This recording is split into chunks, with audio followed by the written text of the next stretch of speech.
What's up, everybody? Welcome back to the CFE podcast.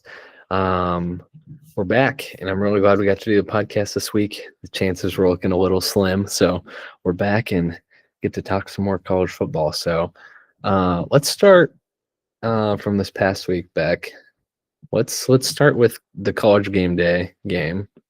Notre Dame versus Pitt. Why don't you tell us a little bit about this game? Yeah, I was able to watch probably a little more than the first half of this game, and it went just about how everyone was expecting. Yep. Everyone expected the Pitt defense to not be as good as the numbers said, and Love made sure to make that true. Mm-hmm.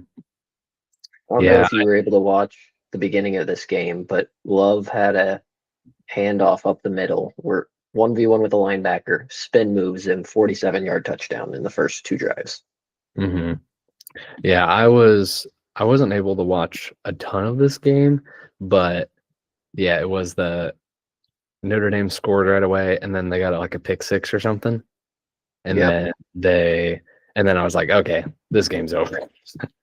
Like I knew they weren't going to come back from that. So, yeah, unfortunately, I mean, I would love to see Pitt win that game, but also at the same time, I really like Marcus Freeman, so. Right. I figured something like that would have been the score. Yeah, honestly, slightly closer than I expected, honestly. Mm-hmm. I mean, I think Notre Dame kind of just cruised the second half. So yeah, absolutely. So I guess we'll see how the ACC finishes out, though, because that was Pitt's first conference loss, right? Well, not a conference loss because Notre Dame is not technically in the They only have one conference loss. Correct. Yes. So they're tied for one of four teams at 5-1 right now, and one of four teams with one loss in the ACC right now. So yeah, we'll talk about a little ACC later. Iowa USC. I did not get to watch like any of this game because I was at the game. But from what I understand, USC just kind of held their own, and I don't know. It didn't seem. I think the score was pretty close to what everybody thought it was going to be. So, yeah, but I don't know. Did you get to watch any of this game, Beck? So I did not get to watch it live, but I did get to watch the highlights back. And the end score was definitely what people expected, but the beginning was not. Iowa raced out to a 14-0 lead, and then it was 21-7. Yeah. Which, of course, it was Iowa football. I'm pretty sure there was a long return in there. There was a turnover in there, I think. I forget exactly how it happened, but yeah, I was really impressed with USC's ability to fight back in this game and come back and win it. I mean, if Iowa scores 21 points in the first half, they're going to win 99% of the time. So, yeah, absolutely. But yeah, good for USC being able to be a gritty team and fight back because they did against Iowa, they did it against us, and so yeah, good for them to just be gritty and get a win for themselves, and so it definitely made this win definitely made for a more interesting match for them versus Oregon this week. So yeah, USC is turning into a Big Ten team. They are, and I personally appreciate it. I do too. They're that King Miller guy. He's really good. I'm pretty sure he's the walk-on third string guy too. So yeah, absolutely, really impressive. Definitely. So, and that was Iowa's fourth loss, correct? Correct, but they're all here. I can pull it up really quick. They're 6-4, but they had a really hard schedule this year and they've all been Iowa games that they've lost. It's been Indiana, super close Indiana, almost beat Oregon super close, almost beat USC super close, and then at Iowa State by 3. Yep. They lost 4 games by a combined 15 points. Yep. So For sure. classic Iowa. Yeah, and then another top 20 team almost went down the Big Ten too. Northwestern almost beat Michigan, which was crazy.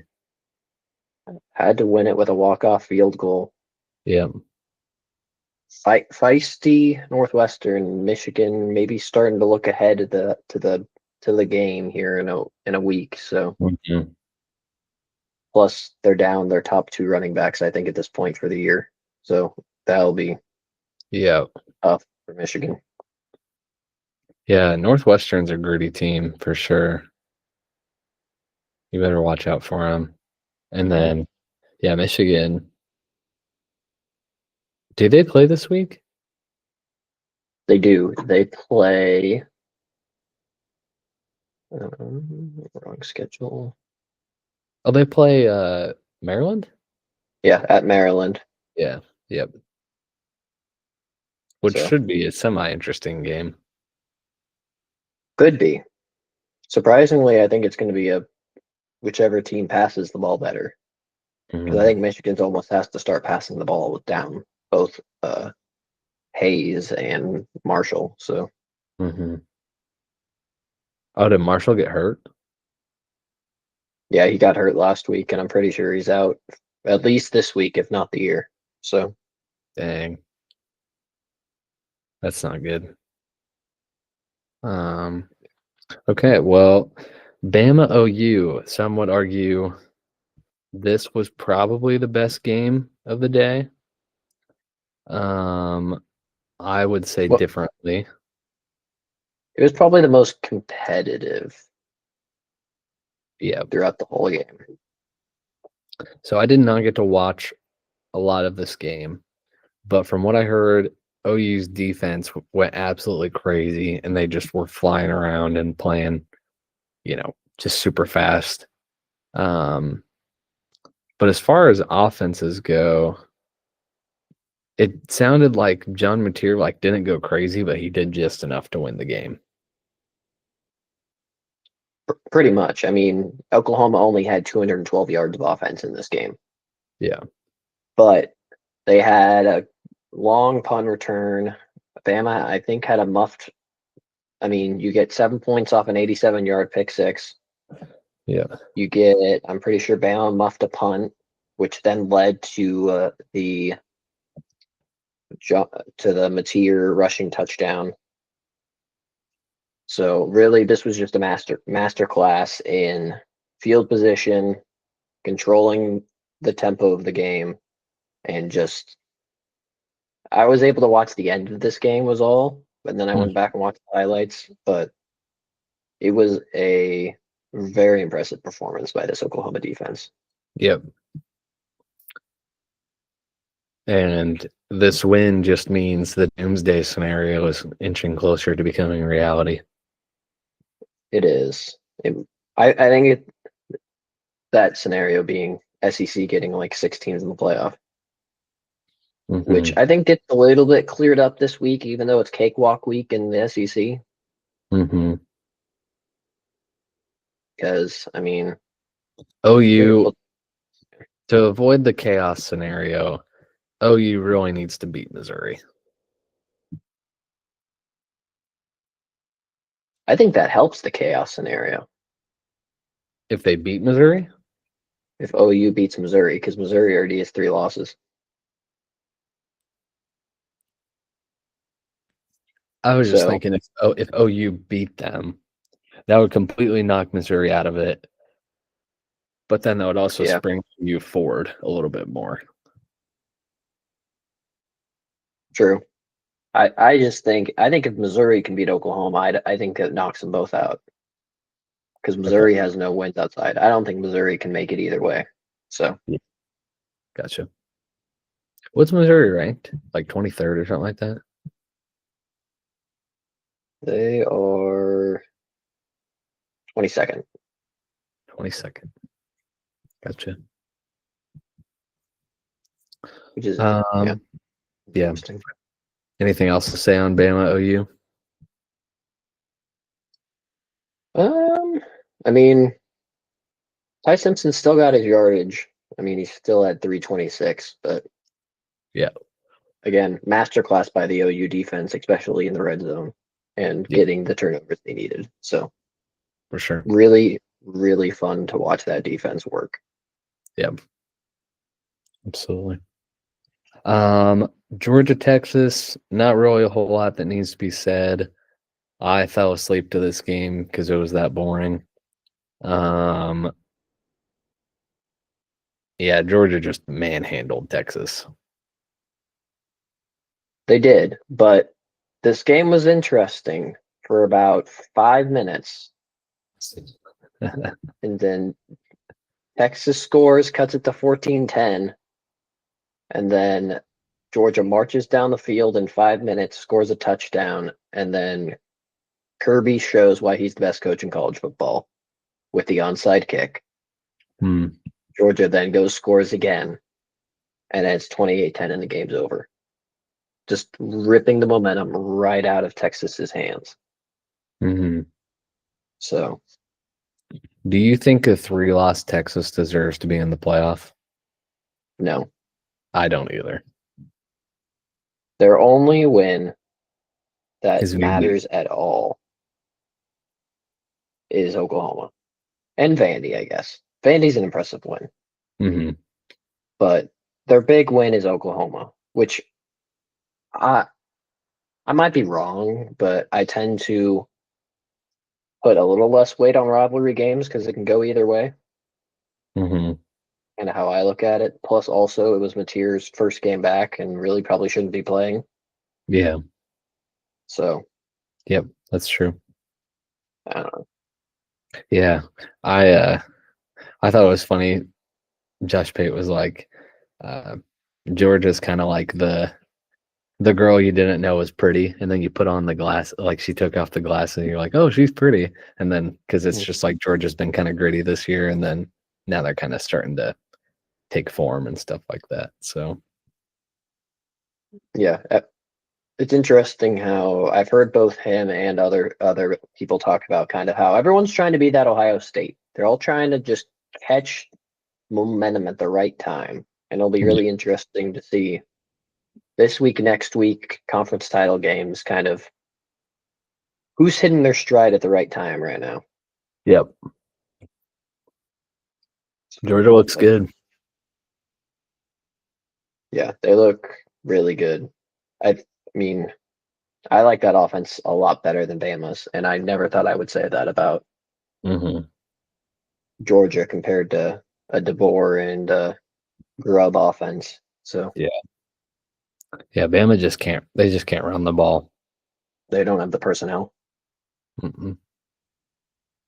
So yeah. But the real best game of the day, unless you have something else to say. Nope.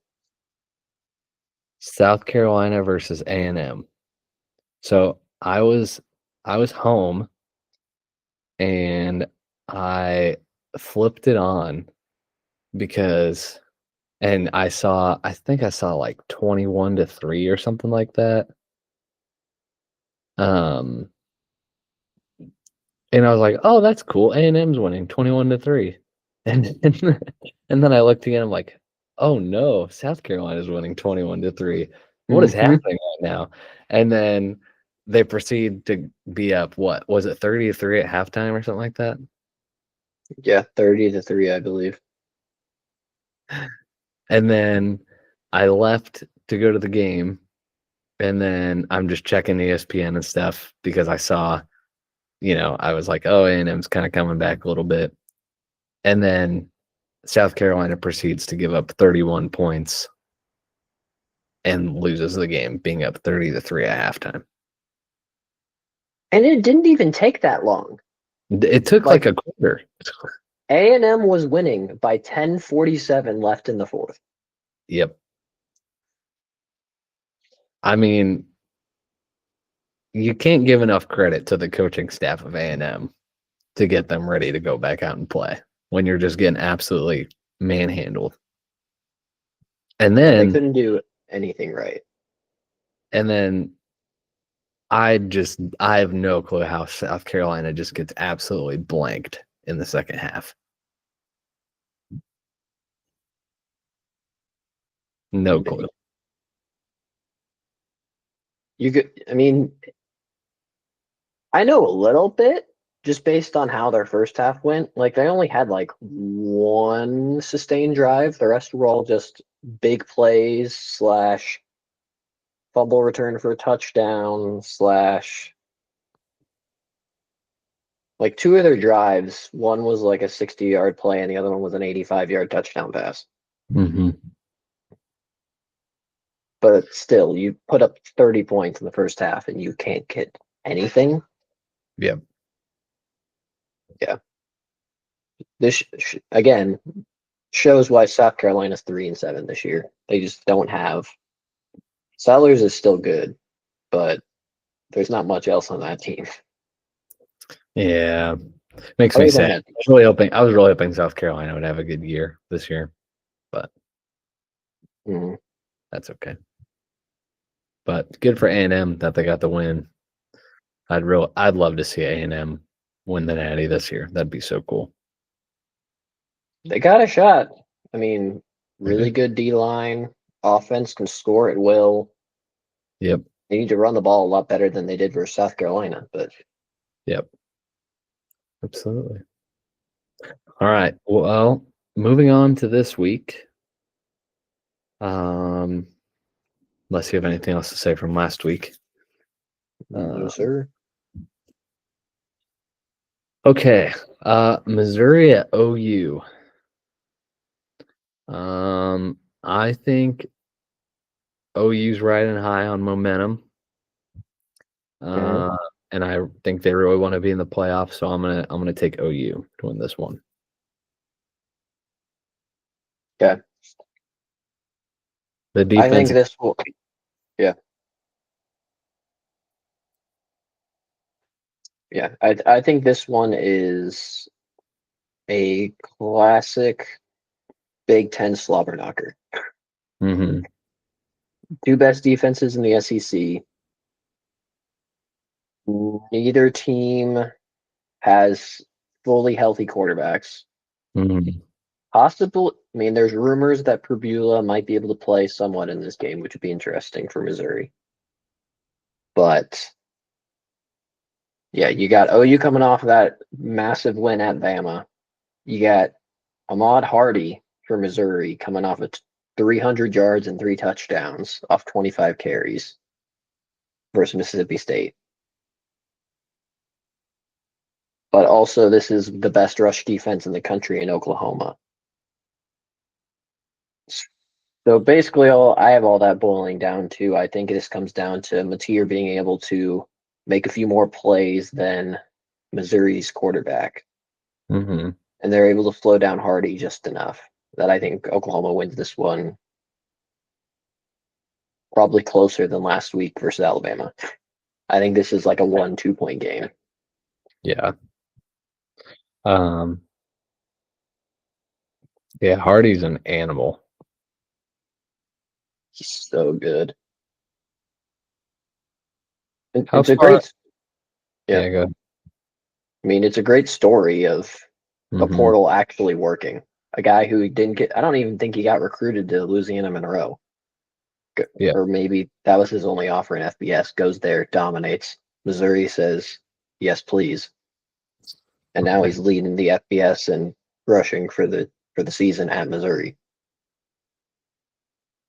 And he's leading it by like quite a bit too, right? What, Emmett's like 100 yards behind him, 200 yards behind him? 200. So Cam Cook at Jacksonville State is only 35 yards behind him. But then you got Henry Lacey of Ole Miss, Jeremiah Love, and Emmett Johnson all about 200 behind him. Okay.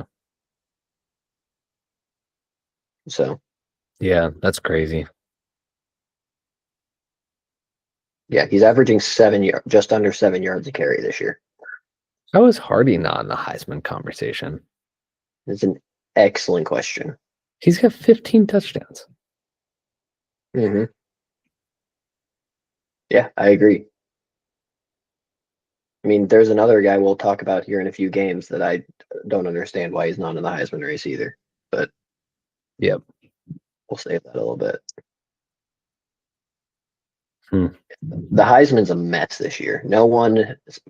Everyone's been waiting for someone to reach out and grab it, and no one's doing it. So, Okay, let's circle back around and talk about the Heisman.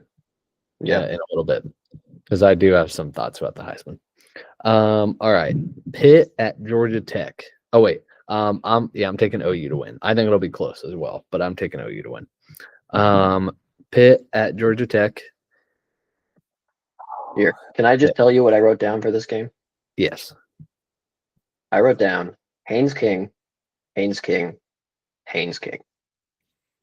That is all that matters in figuring out who wins this game. I would agree. So I think Georgia Tech is going to win, but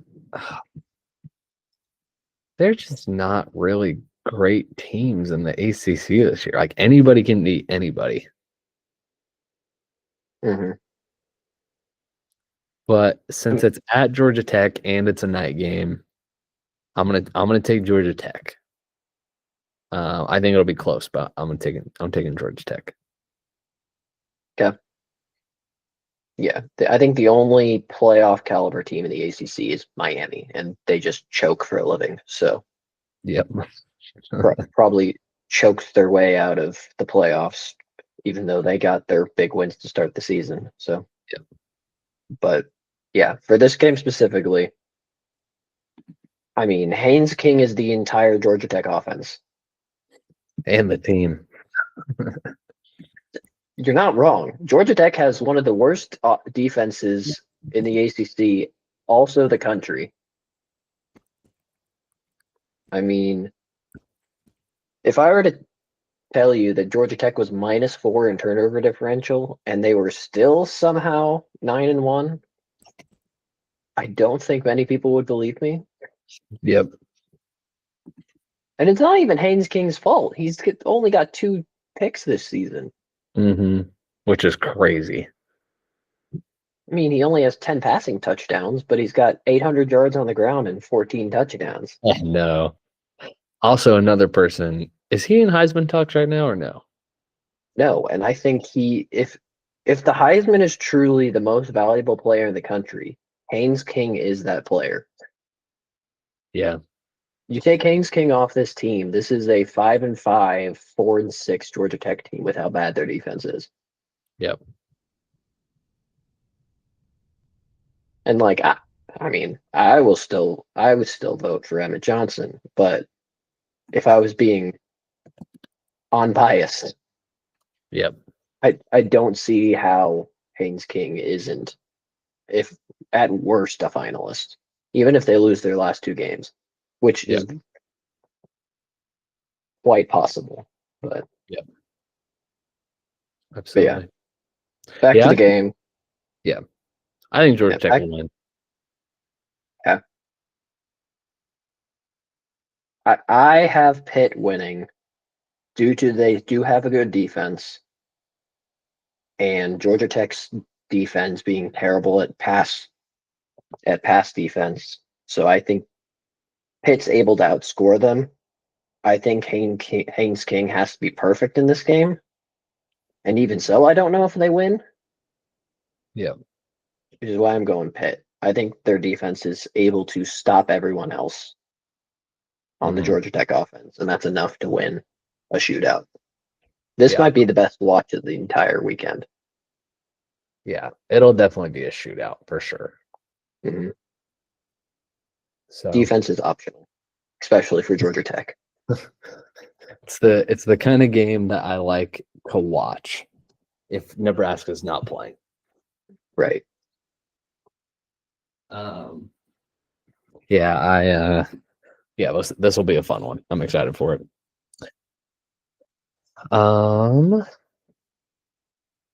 The biggest game of the week, I would say, in terms of playoff spot, USC Oregon. Oregon does not have a lot of room for slip up here. Oregon basically has to win this game, I would think. Just because they don't quite have the wins that they maybe should. Don't what their best win is Iowa. And then Penn State. I still think it's Penn State. Yeah. I still think you got to give them credit for killing off Penn State. Yep. I agree. I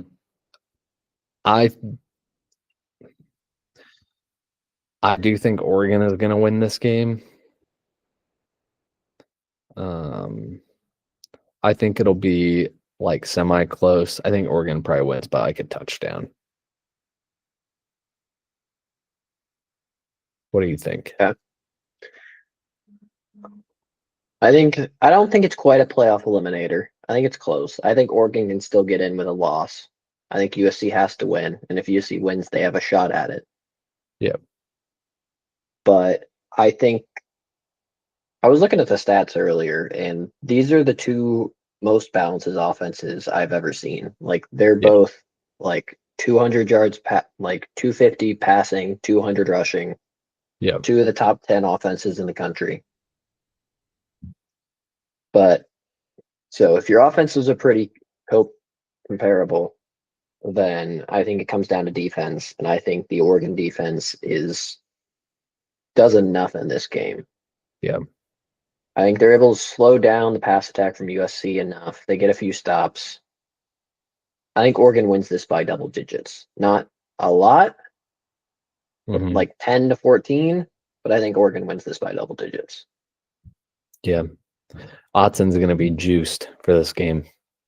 Yeah, especially for just you get this time of year up there and they go crazy. It'll be a good game. I'm really excited for this one. I don't have anything going on Saturday, so I am home watching football all day long, and I'm pumped about it. So, yeah, definitely be a good one to watch. Absolutely. And then moving on, unless you have something else to say, to the Big 12, possibly the biggest Big 12 game, I would say, of the week. I would agree. Except for K-State plays Utah, I think. Yeah, they do. They do. So BYU at Cincinnati. This is my upset pick for the week. I think Cincinnati's going to pull it out. I think Cincinnati wants to play spoiler here. Yeah, I think, Beck and I just bought College Football 26, and I got to play with Brendan Sorsby for the first game, and I'm riding with Brendan Sorsby. I think Cincinnati wins. I mean, it's a good reason. This one's probably this is the one of the four that was the toughest for me to pick. I think so. The difference in these teams so far this season is BYU's +8 turnover differential and Cincinnati's at 0. So it's whether or not you think BYU can continue to win the turnover differential. I think that determines this game. And I think they can. Yep. I mean, their coach is just so good, and I just think he has them playing well enough. Even though it's at Cincinnati, I think BYU, coming off the Texas Tech loss, blew out a TCU team that I picked as my upset last week. Yep. And I think BYU sees the Big 12 title game rematch with Texas Tech, and they're going to push for that, and I think they win this close. Yeah. BYU, they're just like such a solid team. You know what I mean? They won't beat themselves. No. So I think it'll be a close game, but I think Cincinnati pulls it out. So I will say, I do think the game comes down to Sorsby, because it did last week. His 2 interceptions were the difference in the game and the reason they lost to Arizona. Arizona last week. So, Yep. If Sorsby can be turnover free and gets 3 total touchdowns for himself, I think Cincinnati wins. I think BYU gets a turnover or 2, and that's the difference. I also really want Cincinnati to win because they're sitting at 7-3 right now. And if they win the next 2, my prediction on them is right. So I really want them to win. I mean, I'm pretty sure I had them going 8-4, so just saying. One of us is probably going to be right. Probably, because who did they finish with? At TCU, so a tough game. Yep. Absolutely. Beck, who was your upset pick? So for mine, I'm going with continuing my Tennessee hate because I still don't understand why they're ranked. I still don't have them ranked in any of my rankings. But because of that, a little bit, and also because of who they're playing. Tennessee's at Florida this week. I have Florida winning. Tennessee hasn't won in Florida since 2003, and they play every other year. So every other year in the swamp. Mm-hmm. Everyone's still been waiting for that Legway game where he just goes off, and I think this is it. Okay. So I'm going Florida over Tennessee. I like it. We can. Okay, one quick thing before we do a little Nebraska / Heisman talk from the rankings. I love Illinois. I think they're such a cool team, and I love them. But I don't understand the only reason why. Like, I just don't understand how they're ranked 21. Their best win is USC, and they got beat pretty bad, not pretty bad, very badly by Indiana, and by Washington and by Ohio State. So I don't understand why they're 21.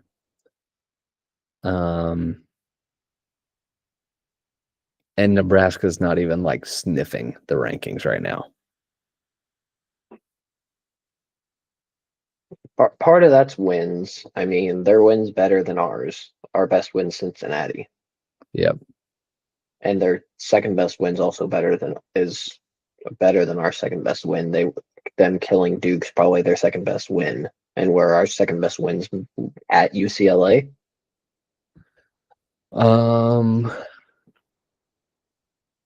So I would say Northwestern, maybe. Maybe. The only reason I would go UCLA is that one being away. That's even true. though it was practically a home crowd. Yep. So I don't know. I agree with you. Tennessee should not be ranked 20th. So the playoff rankings have been fine for the most part, but a couple of them I am a little complaining about, I will say. But I mean, I will say, other than where Alabama's ranked, the playoff committee and I had the exact same top 19 in same position and all. Nice. There you go. That's awesome. I don't understand why Alabama's below Oregon, Oklahoma, and Notre Dame, because Alabama has the best wins in the country, but we'll see how that works itself out. Mm-hmm. But yeah, the only 2 teams I didn't have ranked that they did was Illinois and Tennessee, and then I had James Madison and North Texas ranked ahead of them because I value 9-1 teams. Yep, absolutely. Yeah. Okay. Well, that was my little rant for today. Okay. Let's talk Nebraska, and then we can get to Emmett Johnson, and then we'll talk Heisman. So, Nebraska's got Penn State this week. At Penn State. Whiteout. Is it a whiteout? It is. Okay. The line has dropped to 7.5. I thought this was a very interesting comment. I was listening to a video the other day, and I believe it was Andy and Ari from On Three, and they said, "This is the line I expected if Penn State was who we thought they were going to be this year." Yeah. I'm a little confused why the line is so high, but you and I talked about it a little bit. Like, it makes sense, but it doesn't make sense to me at the same time that the line is so high because they're 4-6. We're 7-3. So I don't know. What do you think about it? I'm definitely surprised it hasn't been bet down as severely as I would have expected. I'm not surprised it started there. I'm surprised it was still there. I'm Yeah, still surprised it's only 7.5. I would have placed this one. 7.5 is pretty close with the 3-point home advantage. I would say 7.5. The I nine might have and gone 6.5, 5.5, but yeah. So, I don't think we're gonna win.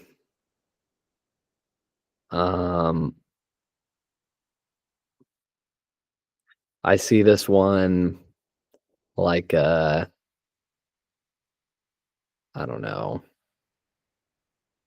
like a 31-24, 34-24 type of game. Penn State wins.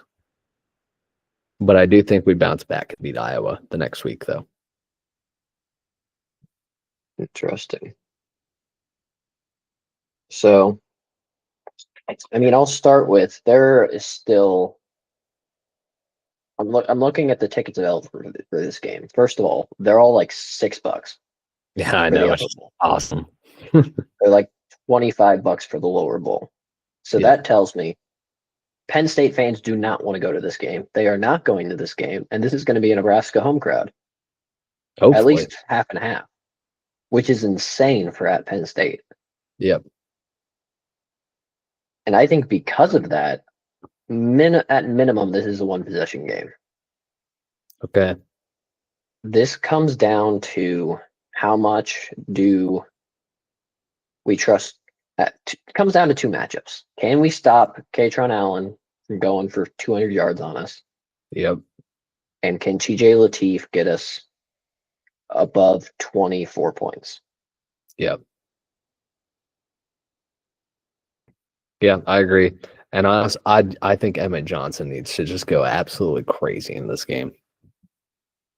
Which comes down to whether TJ Lateef can balance it out. Because if they're just handing him the rock the entire day, yes, our offense is a lot better run blocking than pass blocking. Yeah. I think TJ also running the ball could be the difference in this game. Yeah. So I think TJ can get us to the 24. I'm less confident in stopping Katron Allen from rushing for 200. That's the big thing for me is that I just know how good their backs are, and so I'm having a hard time seeing how we're going to stop them. I mean, Because Singleton hasn't been that good this year. because lesser backs have done more against us. True. But So also, does their O-line care? Because our D-line looked really good last week. Yeah. Or 2 weeks ago. So I just don't know what sort of Penn State team is going to show up. I'm not doubting how Nebraska's effort will be, but I just don't know what Penn State team's going to show up. So, but I'm gonna take Penn State. I don't want to, but I'm going to. I may be delusional, but I think if Nebraska comes out, scores early, the fans that are there turn on them. It's a Nebraska crowd. The team quits. Penn State quits. And especially, I'll say this. I think it's more likely Nebraska wins by double digits than Penn State. Oh, okay. I'm currently fantasizing about TJ Latif with a 2-minute drive to win the game, and I don't know if I believe in that quite yet. Yep. But I do think Nebraska wins this game. I think this is more likely a win than Iowa, personally. Okay. All right. I think Nebraska wins this game, and it's 3 to 5 points. Okay. I like it. Beck, you're making me want to change my pick. It's more fun when we disagree, though. It is. It is more fun. So, to talk about the man who's carrying Nebraska on his shoulders, Emmett Johnson. How is this man not in the Heisman conversation right now? Because we didn't beat USC. That's why. Because if we beat USC, we basically run the ball down the field because TJ doesn't trip him at the end of the game. Yep. Because I think Emmett was going to go off on that drive. Yep. So Emmett wins us a game versus that everyone's watching in the blackout versus USC. Yep. I think that's what gets Emmett Johnson on everyone's radar, other than he is now, because, I mean, I just saw an updated release from the Heisman fan vote on Twitter. Well, the Heisman fan vote online that I saw the post on Twitter. Mm-hmm. And Emmett Johnson is still second ranked in the Heisman vote behind Rodriguez from Texas Tech. That's awesome. So the people know about him. Yep. But he's going to have to be within 100 yards of Amon Hardy by the end of the season. And probably 6 touchdowns in the last 2 games, probably, to get an invite. He's gonna have to go crazy, which is just really sad because like it really just has turned into just a quarterback award. Oh yeah. So I mean, like Julian Saint's good. Like I always said Julian Saint's good. But is he really the Heisman favorite? Like what Heisman moment has he had this year? Mendoza has better Heisman moment than Saint. Saint's just out there just playing backyard football, getting 30-point wins every week. Yep. Which I don't want to punish a guy for being on a good team, but yep.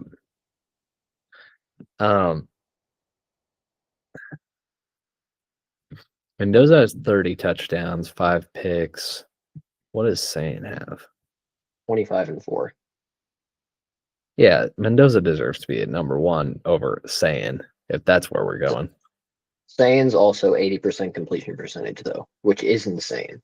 That is crazy. But Mendoza's 73. Which is still good. Which I think is top. Yeah. Mendoza's top is 3rd behind Carson Beck is 2nd. But Carson Beck has 9 picks. Yep. So I don't know. If we're going on like most valuable player, then it's Haynes King. But I would say so. I don't mind Mendoza being in it, but I don't think he deserves to win it.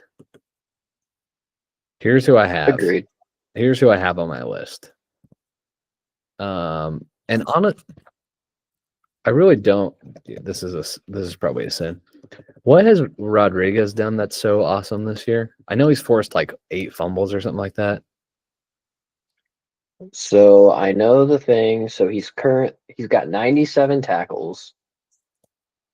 He's coming off of last year where I think he was top 10 in tackles in college football. Mm-hmm. Yeah, he had 127 last year. But just this year, 97 tackles, which is top 20. He's got 1 sack. He's got 7 forced fumbles. He's got 4 picks. He's got 11 forced turnovers, which is a lot. That is a lot. Yeah, he deserves to be in it.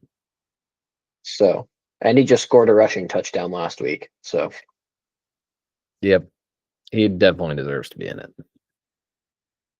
Okay, so this is who I have on my list of who I think should be in it. Haynes King, Ahmad Hardy, Mm-hmm. Emmett Johnson, Mm-hmm. Jeremiah Love, Mm-hmm. Pavia, Mendoza, and Rodriguez.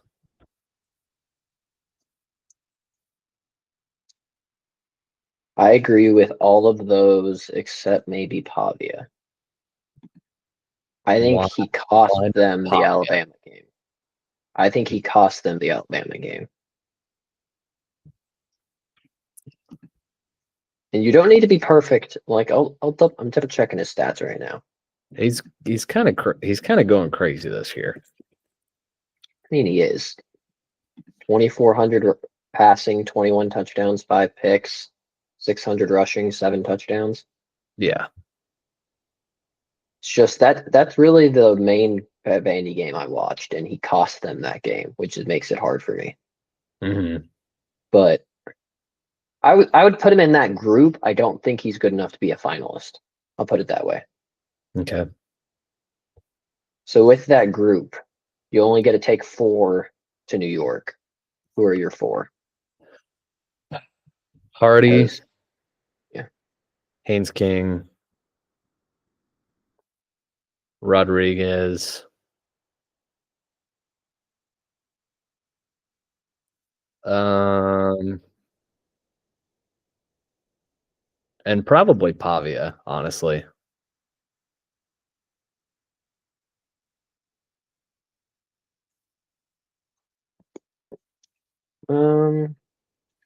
I agree with Hardy, Haynes King, and Rodriguez. I think all 3 of those guys should be in New York if it was today. And then fourth, I'd go Jeremiah Love, just because I think he's probably the best player in college football. Okay. As of today. With the other guys having a shot to enter the talk. But I think if Haynes King wins either of these last 2 games, I honestly think he should just win it. I think that there should be how many people can go to New York? Is it 5? Is 5 the max? Not sure.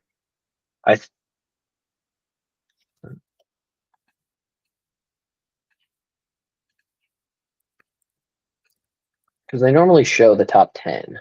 I think is the vote getters we don't normally end up.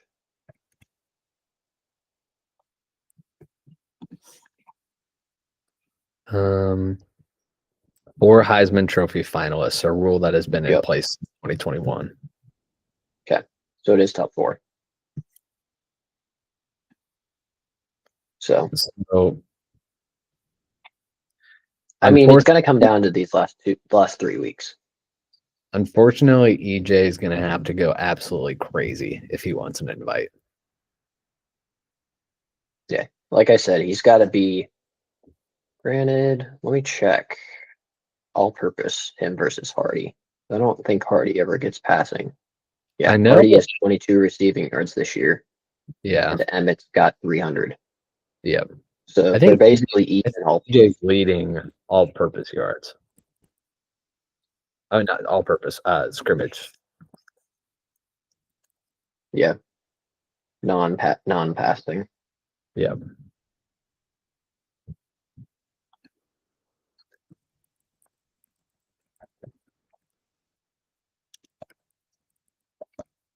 So he's 3rd this season right now, behind Cam Cook from Jacksonville State and Wayne Knight from James Madison, both running backs.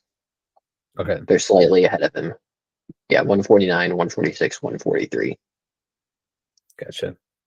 3 yards per game. And Jeremiah Love's right behind him, Emmett. So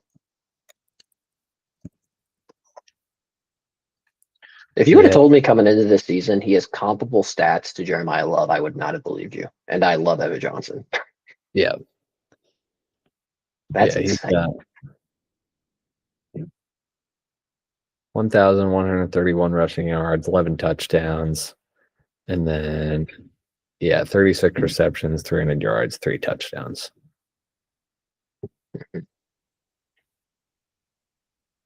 Yeah, he needs to go. Yeah, he needs to 6 get, touchdowns, 400 yards. unfortunate. It's possible, especially if you do that versus a good Penn State defense. Like, they haven't given up a ton of points in these losses. So, Yep. a good Penn State defense and then Iowa.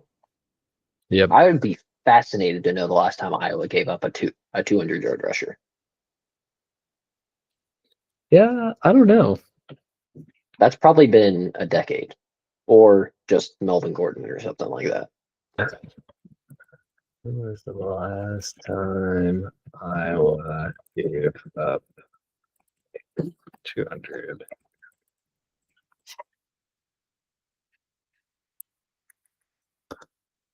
Um,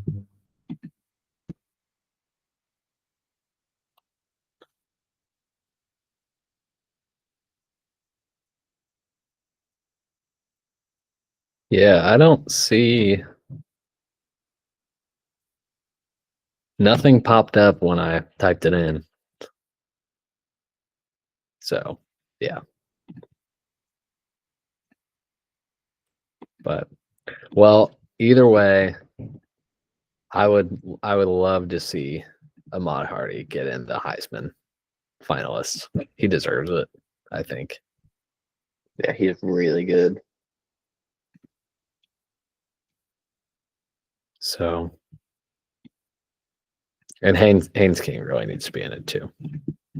Even if they lose the last 2 games of their season, he should be. If it has anything, even like, you can't even say he's not a quarterback. He is a quarterback.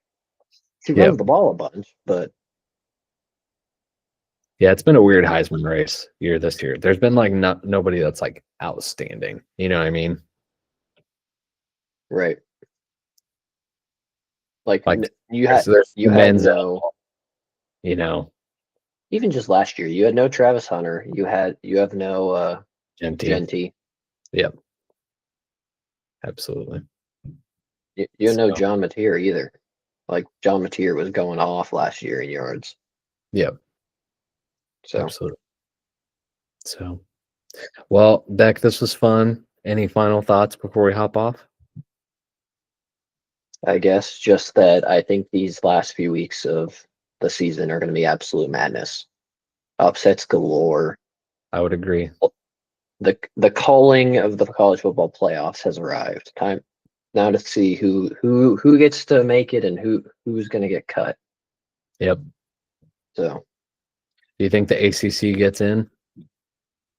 I think they definitely get in at this point. Whether or not they are the 11 or the 12 seed, I think is up for debate. Yeah. Absolutely. Cool. Well, Beck, this was fun.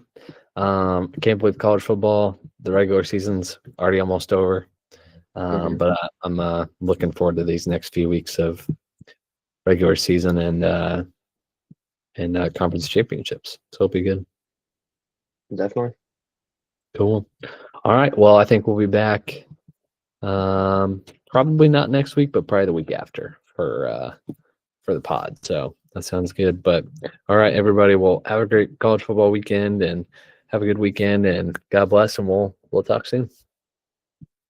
Go Big Red. Go Big Red.